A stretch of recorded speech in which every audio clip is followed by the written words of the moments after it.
Right from the start, this was the kind of match that felt like it was written in the stars. Two teams used to dominating their domestic scenes, Celtic in Scotland and Red Star in Serbia, both with huge fan bases, massive histories, and a bit of a chip on their shoulder when it comes to Europe. They've been chasing that spark, that big European statement, but too often they fall just short. So a 1-1 draw in Belgrade? Sounds about right. Balanced, scrappy, full of missed chances and what-ifs. And while some might feel disappointed not to take all 3 points, there's also a bit of relief, because it could have been worse. It could have been a defeat, and on another night, maybe it would have been. Let's not sugarcoat it though. The performance, especially in the first half, was poor. The tempo was off, the passing was lazy, and there was just no real rhythm. Celtic looked like a team that hadn't quite clicked yet, still trying to figure themselves out in a European setting that doesn't allow much room for error. The ball wasn't sticking up front, there was no composure in the final third, and too many times they found themselves scrambling at the back. Brendan Rodgers said it himself. We needed someone to hold the ball up in the center, someone to calm things down, bring others into play, and that just wasn't happening. Daizen Maeda started up top, and to be honest, it was a night to forget for him. Offside constantly, and not by inches either, we're talking yards. Lazy positioning, chasing shadows, and failing to link up with the midfield. This isn't the first time we've seen Maeda struggle in that role in Europe. His strengths lie in pressing, in chaos, in energy, but when you need someone to control the game, to be clever with movement and sharp with decision-making, it's just not his game. Rodgers didn't hammer him after the match, but the message was clear. He wasn't at the level required for nights like this. And it's hard to argue with that. Even though he nearly capitalized on a keeper error early on, his overall impact was minimal, and the change in Celtic's play after he was subbed off said everything. When Iheanacho came on, the difference was immediate. Suddenly, Celtic had a forward who could take a touch, shield the ball, and play others in. The goal was class, calm, precise, composed. Negrin picked him out brilliantly, and Iheanacho did what good strikers do. Kept his head down, picked his spot, and slotted it home with confidence. It's the kind of finish we used to see from the likes of Kyogo or even Edouard back in the day. And while no one's putting him in that category just yet, the early signs are encouraging. He's still finding his feet, but there's quality there. You can see it in the way he moves, the way he thinks one step ahead.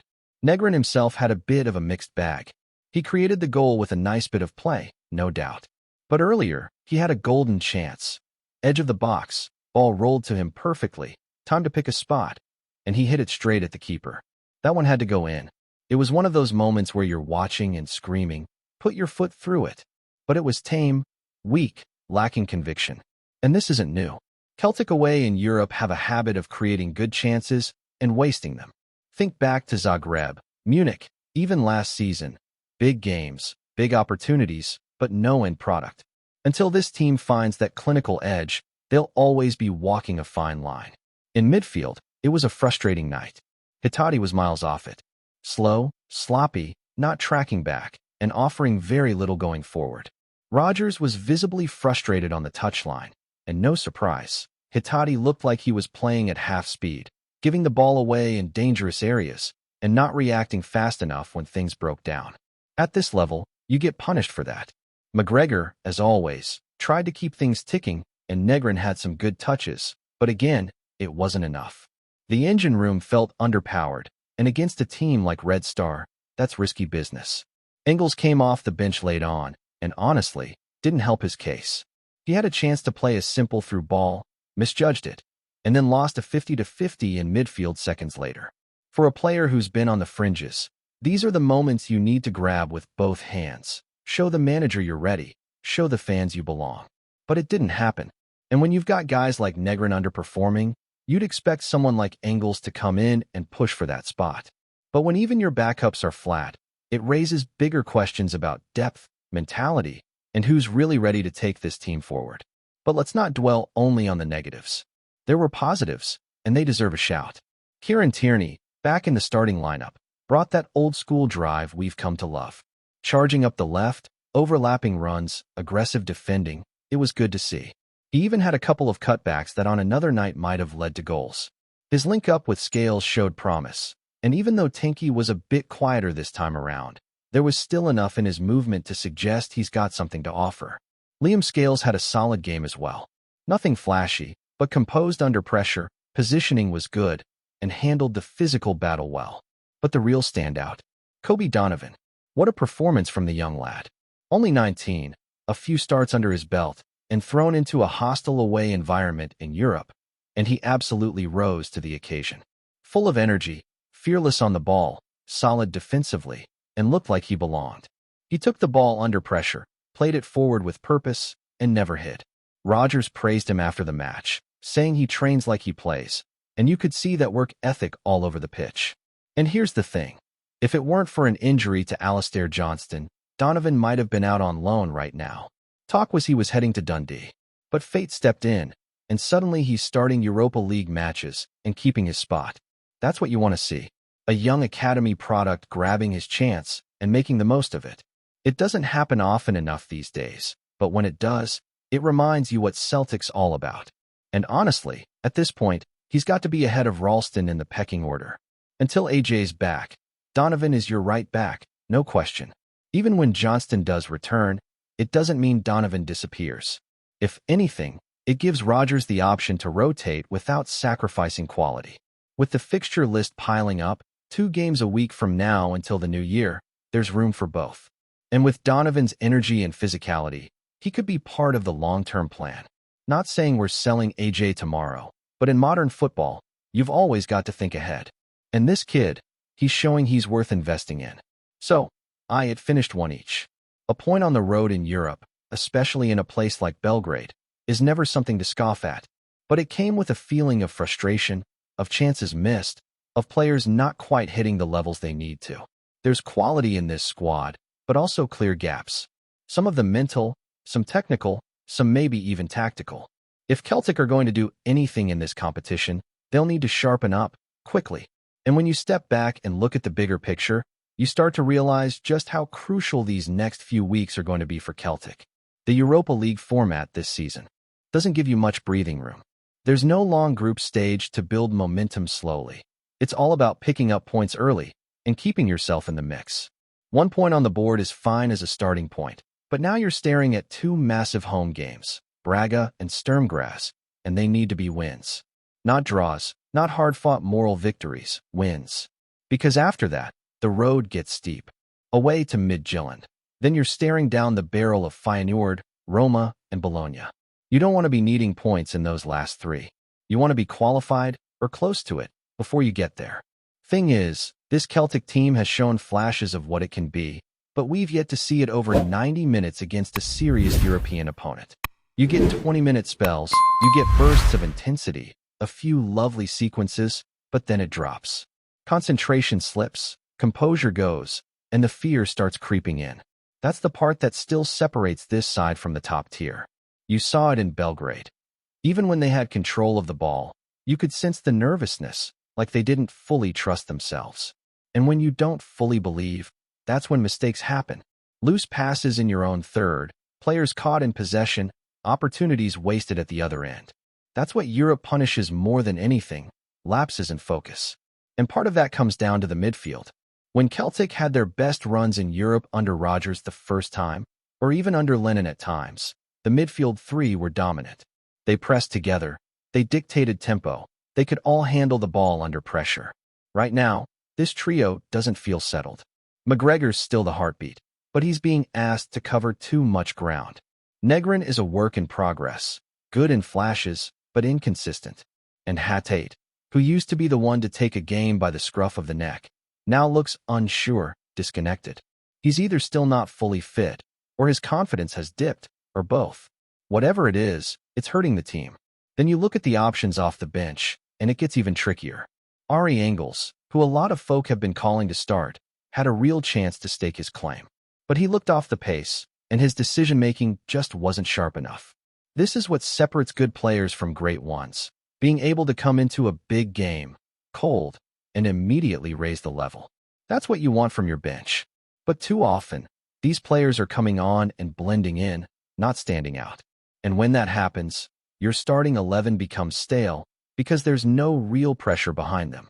Still, it wasn't all frustration. Let's talk again about Kobe Donovan, Because what he's doing right now is no fluke. You can see it in his body language, in the way he carries himself. He's not just happy to be here, he's meant to be here. He plays like someone who's been waiting for this chance his whole life, and now that he's got it, he's not letting go. That kind of mentality is gold dust. You can't coach it. The best players have it, that refusal to shrink in the spotlight, that drive to prove people wrong. And when Rodgers talks about how he trains like he plays, that tells you everything. He's not just turning it on under the lights. He's bringing that same intensity Monday to Friday. And the timing couldn't be better. Celtic have been crying out for young players to break through. The B team has been ticking over, but not many have made the leap. So when someone comes in and shows they can handle European football, that gives the whole academy a boost. It also gives the fans something to believe in. Because let's be honest, there's been a bit of a disconnect lately. Frustration with the board, with recruitment, with missed opportunities in the market. But when you see a homegrown lad grabbing his chance, it reminds everyone what the club can be. A club that builds, develops, and produces players who bleed green and white. Now, on the flip side, let's talk about the elephant in the room, Daizen Maeda. There's no hiding from it anymore. The form is gone. The confidence looks shaky. And ever since those comments back in Japan, there's been a cloud hanging over him, whether he meant to or not. He gave the impression he was already halfway out the door. And the truth is, once that seed's planted, it's hard to shake. You start to wonder if he's protecting himself, maybe subconsciously. Not going full tilt, not risking injury, because the next transfer window is already in the back of his mind. And if the club already brought in left-sided replacements, maybe they were planning for that departure. But now he's still here, starting big games, and not delivering. There's a case to be made for giving him a break. Let him reset, let others take the stage. Because when he's off it, the whole attack suffers. He presses well, but when he's not linking play, not timing his runs, and losing the ball in key areas, it kills momentum. You saw what happened when he came off and Iheanacho came on. The game changed. Celtic looked more dangerous, more composed. It wasn't a coincidence. But rotation is going to be the name of the game now. With 2 matches a week until the winter break, there's no room for passengers. Everyone will get minutes, but only those who take them will keep playing. That includes guys like Bernardo and McEwen, who've been on the fringes. That includes the young players in the B team who'll be watching Donovan and thinking, why not me? And it definitely includes the forward line, where spots are up for grabs. If Iheanacho keeps showing that kind of composure, he could easily make that number 9 role his own. The good news is, there's still time. This wasn't a knockout match. Celtic didn't lose. They got a point away from home, in one of the toughest places in the competition. Red Star hadn't dropped points at home all season, until now. That matters. It shows that even on an off night, this team can dig in and take something. And when you add that to the firepower waiting to be unlocked, and the promise of players like Donovan and Tierney hitting their stride, there's a foundation to build on. Before we proceed, subscribe to our channel and enable notifications to receive all exclusive news about Celtic FC. Don't miss any details about your favorite team. It's extremely important for Celtic FC fans. Whispers are swirling through the Scottish footballing landscape after a move that few saw coming. Celtic have unveiled Ryan Fraser as their newest attacking addition. The announcement dropped without warning, sending supporters into a frenzy and leaving rivals scratching their heads at how the Glasgow Giants managed to pull it off. Fraser, long admired for his blistering pace and knack for unlocking defenses, now finds himself stepping onto the Parkhead stage, ready to ignite the green and white faithful.